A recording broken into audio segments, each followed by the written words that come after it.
भृगु संगीता ज्ञान में आप सभी भाइयों और मेरी बहनों का मैं पवन शर्मा स्वागत करता हूँ।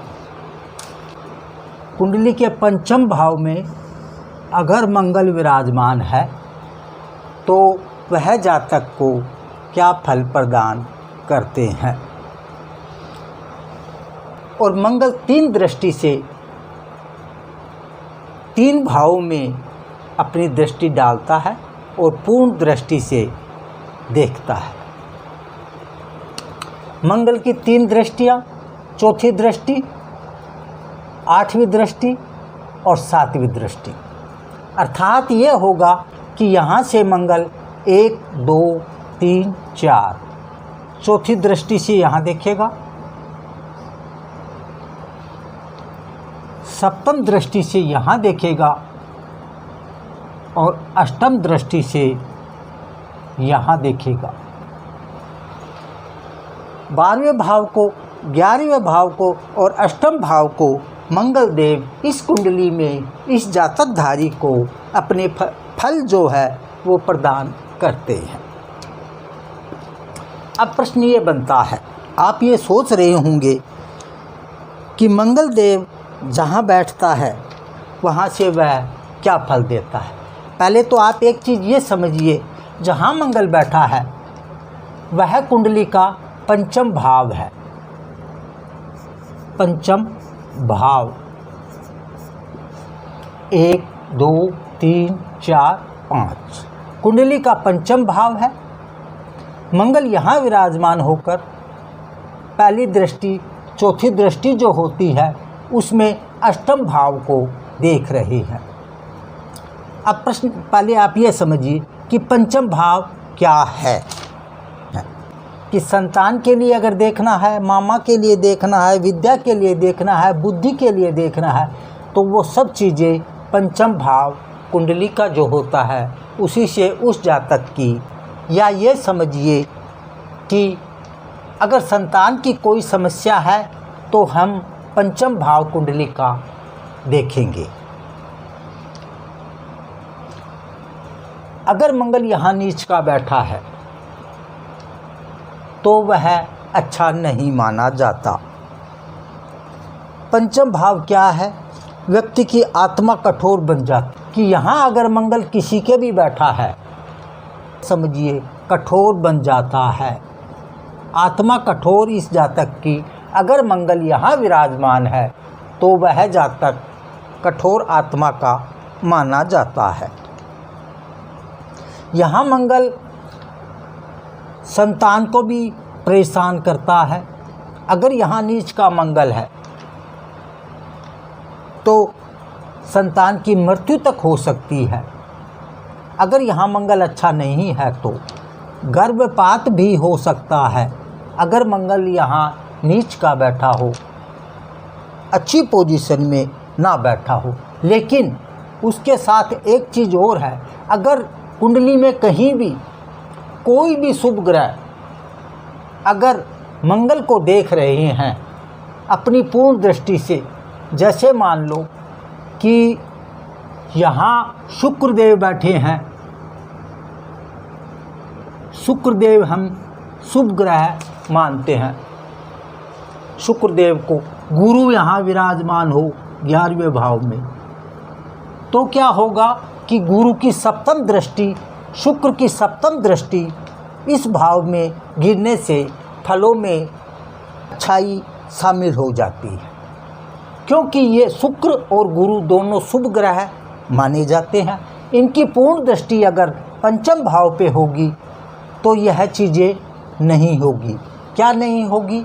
गर्भपात नहीं होगा, पुत्र की मृत्यु भी नहीं होगी। क्योंकि शुभ ग्रह की दृष्टि मंगल पे गिरने से मंगल के स्वभाव में चेंजिंग आ जाती है, नम्र बन जाते हैं मंगल। लेकिन अगर किसी भी कुंडली में कहीं भी शुभ ग्रह बैठ के अगर मंगल पंचम भाव को नहीं देख रहे हैं तो यह परिणाम जातक को भुगतना पड़ता है। ये चीज़ ज़रूर है। फिर भी संतान को बीमारी की समस्या हो सकती है यह ग्रह देखने के बाद भी। हालांकि पूरी कुंडली का अध्ययन करने से रिजल्ट हम निकाल सकते हैं, क्योंकि गुरु किस पोजीशन में बैठा है। मान लो गुरु की दृष्टि तो यहाँ पड़ रही है, या गुरु यहाँ से बैठकर मंगल को देख तो रहे हैं, लेकिन गुरु की डिग्री बहुत कमज़ोर है, या गुरु यहाँ अच्छी पोजीशन में ना बैठे हो, यहाँ नीच के बैठे हो, तो सेहत खराब कर सकता है मंगल देव संतान की, क्योंकि ये संतान का भाव माना जाता है, क्योंकि यह प्रेमिका भाव भी माना जाता है, यह मामा का भाव भी माना जाता है, यह विद्या का भाव भी माना जाता है। विद्या की भी यही पोजीशन होगी, अध्ययन कर नहीं पाएगा जब तक, पढ़ाई नहीं कर पाएगा जब तक। अगर ऐसी पोजीशन मंगल देव यहाँ विराजमान होने के बाद होते हैं, तो कुछ ऐसे भी प्रश्न हैं, जैसे मंगल यहाँ बैठ गया तो ये फाइनल रिजल्ट क्या होगा? उग्र बुद्धि होगी इस जातक की, उग्र बुद्धि इस जातक की। अगर मंगल पंचम भाव में विराजमान है तो वह होगा कपटी होगा, रोगी भी हो सकता है, गुप्त रोगी भी हो सकता है, चंचल और बुद्धिमान भी होगा। ये भी आप याद रखो, चंचल और बुद्धिमान भी होगा, इसमें कोई दो राय नहीं है।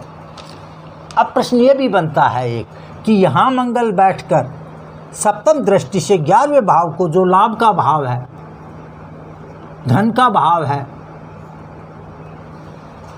यहाँ मंगल देखने से मंगल इस जातक को धन अच्छी मात्रा में देंगे।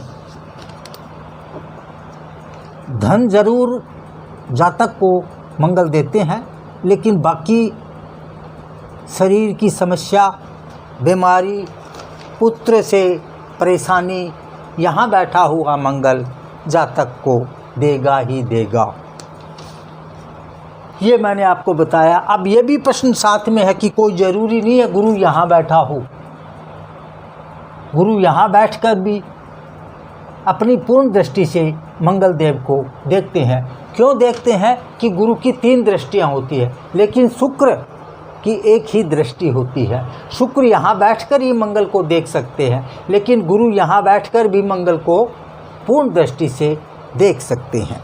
यह आपको मैं पहले बता चुका हूँ, और गुरु की जो वीडियो आपने पहले देखी होगी उसमें मैंने आपको बताया भी है कि गुरु की 3 दृष्टियाँ होती है, शुक्र की 1 दृष्टि होती है।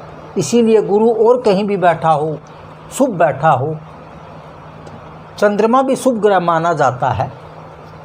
चंद्र भी अगर मंगल को अपनी पूर्ण दृष्टि से देख रहा हो तो भी फलों में फायदा माना जाएगा। ये भी एक याद रखने वाली बात है। अब प्रश्न ये बनता है सबसे पहले कि मंगल यहाँ बैठकर चौथी दृष्टि से अष्टम भाव को देखेंगे। चौथी दृष्टि हो गई चौथी। भाव हो गया कुंडली का लगनीय है, तो यहाँ से हम गिनेंगे 8वां भाव हो गया, 8वां भाव। ये आपको सभी को पता ही है कि अष्टम भाव जो होता है कुंडली में, वो हम अच्छा नहीं मानते, क्योंकि ये मृत्यु का भाव है। अब यहाँ मंगल अगर गिरेगा, यहाँ मंगल की दृष्टि गिरेगी, तो अच्छा नहीं माना जाता है। एक दृष्टि यहाँ मंगल की गिरती है 12वें भाव में, यह भाव भी अच्छा नहीं है। यहाँ बैठा हुआ मंगल 3 भावों से देखता है, उसमें से एक ये और एक ये 2 भाव जो है दोनों ही कुंडली के खराब भाव माने जाते हैं। इसीलिए यहाँ भी फल मंगल देव अच्छे नहीं देंगे। ये भी एक आपको याद रखने वाली बात है। हालांकि पूरा फलादेश तो जब ही होगा जब कुंडली का अध्ययन हम करें, सभी ग्रहों की दृष्टियाँ देखें। पूर्ण फल की घोषणा तो उसी वक्त जातक या जातिका की करनी चाहिए, लेकिन एक अंदाज मिल जाता है कि मंगल यहाँ बैठकर कोई ज़्यादा अच्छे फल जातकधारी को नहीं प्रदान करते हैं। यहाँ धन का नाश करेगा, कुटुंब का नाश करेगा, कुटुंब में भी दिक्कत होगी, परेशानी होगी जातक को। नाश क्या करेगा? नाश ये करेगा जातक कि कुटुंब से परेशान रहेगा, चाहे वो लड़ाई झगड़ा हो या और कोई कारण हो। मंगल कुटुंब से इसको संतुष्टि नहीं देगा। कुटुंब इसका जो होगा इस जातक का, वो मंगल की दृष्टि पड़ने से इस जातक को परेशानी में डालता रहेगा। ये मंगल का हिसाब माना जाता है। मेहनत करने वाला ज़रूर होगा मंगल, यहाँ इसको मेहनती बनाएगा, इसमें कोई दो राय नहीं है। मंगल की हार ज़रूर लाता है, मेहनत करवाता है, अच्छी मेहनत करवाता है मंगल। ये मंगल का स्वभाव होता है। भाग्य को बिगाड़ेगा, भाग्यहीन भी बना सकता है मंगल, ऋणी बनाएगा मंगल। यहाँ क्या होगा? मंगल यहाँ देखेगा तो ऋण से मुक्त नहीं होने देगा मंगल। ये भी एक आप याद रख सकते हो कि यहाँ ऋणी बनाता है मंगल, ऋण से मुक्त नहीं होगा, परिवार से परेशानी होगी। ये चीज़ें मंगल देव यहाँ इस जातक को देते हैं। उसका भी मेन कारण मेष का या वृश्चिक का मंगल हो या मकर का मंगल हो तो अच्छे फल भी मंगल देव अपने जातक धारी को प्रदान करते हैं। उसके बाद प्रश्न आता सप्तम दृष्टि। मंगल की सप्तम दृष्टि होगी, 11वां भाव हो गया, 11वां भाव सप्तम दृष्टि। अब यहाँ क्या फल होगा? तो ये तो आप समझ लो कि ये लाभ का भाव होने के कारण मंगल इसको पैसे तो देगा, इसमें तो कोई दो राय नहीं है। मेहनत करेगा ये जातक तो इस जातक को पैसे की कमी नहीं रहेगी, बाकी शांति नहीं मिलेगी, लेकिन उग्र टाइप का व्यवहार इस जातक का रहेगा। वो इसीलिए 12वां भाव, यह भाव आपको सभी को पता है, खराब भाव तो ये है ही है, प्लस घाटे का हानि का भाव हम इसको मानते हैं। जो भी हानि जातक के होती है वो इसी भाव से देखी जाती है। हानि, जेल की यात्रा, कोई भी ऐसा समस्या, शरीर की समस्या, बीमारी, ये सब चीज़ें हम 12वें भाव से देखते हैं।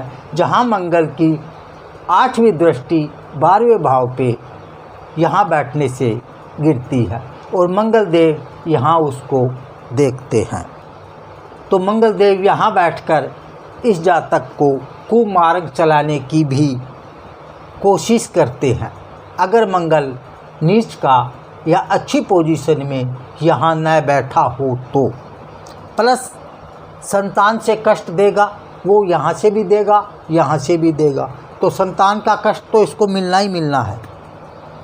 कष्ट का अर्थ ये नहीं है संतान नहीं होगी इसके, मैं ये भी नहीं बोल रहा हूँ, लेकिन संतान से ये जातक परेशान अपनी ज़िंदगी में रह सकता है। यहाँ मंगल देखने से एक चीज़ और है कि समस्या क्या होगी, इस जातक के बवासीर का रोग भी हो सकता है। भगंदर जिसे बोलते हैं, बवासीर बिगड़ने के बाद भगंदर जो बन जाती है, यह रोग मंगल देव इस जातक को भी देते हैं। यहाँ शत्रु का नाश करने वाला यह जातक जरूर होगा, डरने वाला नहीं होगा, घबराने वाला नहीं होगा, हिम्मत वाला होगा, लेकिन मार्ग इसका गलत हो सकता है। जय श्री राम।